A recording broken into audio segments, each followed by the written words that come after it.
Hello knitters, Barbara Benson here. I am an independent knitwear designer who also likes to make videos here on my YouTube channel, Watch Barbara Knit.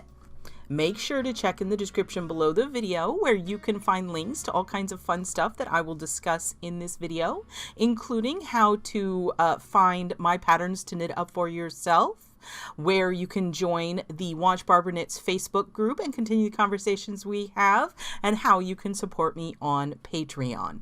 Today, I have decided to talk about stitch markers. But not just stitch markers, a very specific type of stitch markers, which are locking stitch markers. Now, I've already done a video on stitch markers, but you know what? I really like stitch markers and I think they're very useful tools. So I decided to steal a little bit of a thing and call them hacks.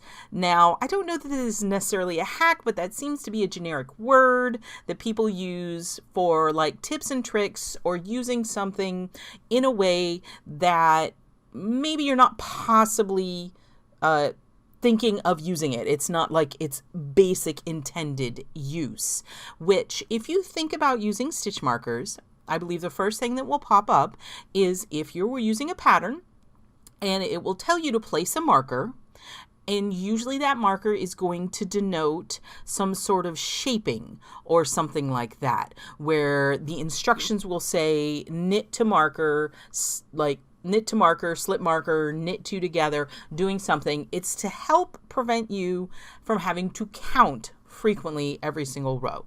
Also, a very common use is if you're knitting in the round, using your marker to denote the beginning or end of your round. All of these things are very common uses and really how stitch markers, when you think of stitch markers, and you can use either locking stitch markers or the more traditional closed loop stitch markers that ride along with your knitting and help you keep track of where you are in the row that you are working. Which, you know, stitch markers are great for that. But I wanted to talk about some of the more unorthodox ways that you can use locking stitch markers, specifically sometimes referred to as crochet stitch markers. So I have a small assortment of them here to show you so that you can understand what I mean by a locking stitch marker, or a removable stitch marker they're also called. If you look real close, each one of these has a mechanism. This is like a little lobster claw. These guys are little, they're called pear clips, pear pins. Each, see, it looks like a weird little safety pin. This one is a black one. That one's a kind of bronzy one. Then over here, we've got both this one and this one are like someone has made them by hand using jewelry findings. And so this one's a lobster claw, and this is like an earring back. And then these are the most common ones. You're going to see these plastic ones. And what it is they aren't going to catch, but you can lock them. Let me see if I can do this. So if you look here, you squeeze them and you can take them off, right? Which is distinctly different than one of the ones that rides long. Once that's on, the only time you can take it off is when it is between your needles and you can slide it off. But this, locking stitch markers, they come in all different shapes and all different sizes. I really like these style, the pear styles, because they're so skinny and they work great in between stitches. These are a little fat, so if you're using thicker yarn, they can make gaps in your knitting. But as you can see, you can clip them onto the face. So other than what we traditionally think about using them for, what are the hacks? What are the other things you can use them for? My number one thing, and I've recommended this before, is whether you're working, it's more important if you're working flat, but whether you're working flat or in the round, you can use it. You just clip it onto the face like this, and you can use it to tell which is the right and which is the wrong side of your knitting. It's a really important thing that you have to know. And especially if you're working in garter, or, I mean, with here, this is stockinette. This is reverse stockinette. But having this reference point, that means whenever you put it down and pick it back up, you can go, what side am I on? And very easily be able to tell, oh, there's my stitch marker on the face of the work. This is the right side. And you can move along. So that's hack number 1. Another one that I like to use, and this is something where I would be using these pear-shaped ones more frequently because of how skinny they are, when you are casting on a large number of stitches. Okay? So if you've got to cast on 100, 200, whatever stitches, I like using these locking stitch markers. So I cast on 20, put on a stitch marker, cast on 20 more, put on a stitch marker, or do it every 20, every 50, however many you want. But what that does is when you need to check and say, how many have I gotten? You can just go 2, 4, 6, 8, 10, or whatever. And it helps you when you know that up to the point where you have your markers, you don't have to recount and recount and recount to figure out how many stitches you've cast on. Now, I particularly like using the removable stitch markers because once I've got everything cast on, and either I'm ready to join in the round or I'm ready to go knitting, I can just remove all the stitch markers. I don't have to wait until I hit each one to take it off. Of course, you can, if you don't mind doing that, you can use the fixed ones, but I like using these little ones to do that. So that is, I think, number 2. And then this is one I really enjoy, counting your decrease rows. So if you have a pattern that you're decreasing, like if you have a decrease row every 2 rows, say, or every 3 rows, or however many rows, and you have to work multiple of them. Like I've been working on a new hat. So I have a decrease row every other row, and I have to do that for 7 or 8 rows, and then I switch to decreasing every row. So I need to know when I've finished, or when you're working on a sweater, it might say decrease 10 stitches every X number of rows. And of course, you can use a pencil and write down how many decreases you've done. But what I really like to do is after I've finished that decrease row, go back and in the same column, put a locking stitch marker on that decrease so that I know I did that decrease row. And then if I have to put it back down and pick it up and I don't necessarily have a pencil or anything around, I can just count the number of stitch markers I have and go 1, 2, 3, 4. I've done 4 decrease rows. My hair's being silly. And so it's a quick and easy way to look at your work and be able to tell just by looking at your work how many decrease rows you have. Of course, again, you can use a pencil, you can use a row counter, any of those things, but locking stitch markers are also fabulous for this purpose. That was number 3. What do we got else? Locking dropped stitches. This is, you should always have at least one locking stitch marker in every single knitting bag you're carrying around for this specific purpose. If you are knitting and you stop to admire your work, as you should, and you notice that many rows down you had dropped a stitch, right? And it's just sticking out. It's got its little loopy guy and it's sticking out and you're like, oh my gosh. And you don't really want to drop down to work on it and you don't know if you can get down to it. Take a locking stitch marker, put it through the little loop and attach the locking stitch marker to the face of your work. And that way, that stitch will not run anymore. You've got it safe. You've got it secure. You probably need to check your stitch count and see if you can address it and see if you do need to fix it. But this is the way that you can make sure it's not going to go any further. This same technique, I highly recommend when you are blocking, because if your piece is finished after you've soaked it and when you lay it out gently and you're patting it, you should be inspecting to see if there are any dropped stitches, because at this point, if you have a drop stitch that is just sticking out and then you stretch it, it's going to go pop, pop, pop, pop, pop, pop, pop, pop, and you're going to have a ladder. And that's going to be super frustrating. So again, while it's wet, during your inspection process, have some locking stitch markers on hand and lock those puppies down. and so they can't. So put it through the loop, lock it onto the fabric surface. And that way it's not going to run any further. You can continue with your blocking because you have to block it because it's wet.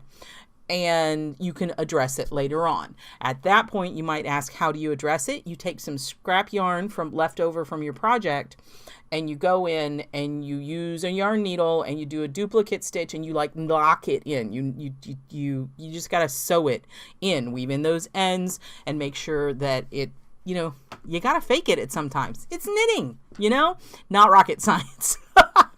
So that's 1, 2, 3. That's my fourth tip. Fourth hack, if you will. And that was like 4A and 4B. Now, counting your repeats. This is sort of similar to marking your decreases. If you have to do multiple repeats of something, you can go ahead and mark each of those repeats on the face. So again, if you need to go back and check how many repeats of this, whatever pattern, you can put markers on those and you can just glance down and see how many you've done. This one's kind of the same. It's another subsection, so I don't know if I'm going to count that one. Now, one that I really like, and they're particularly good if you're using unique, like if you have these two different colors, right? Let's say that you are knitting a pattern that has cables in it, right? And some of the cables are left twists and some of them are right twists or fronts and backs. Well, if after you've established your columns of cables, if you say, okay, your orange is always going to be a right twist and your green is always going to be a left twist, you can put those markers on their respective cables so that when you get to that cable, because if all you're doing is knit and stockinette or garter and then doing that cable, you just get to that cable, glance down on that column and see what color its stitch marker is, and you know if you have to do a left or a right.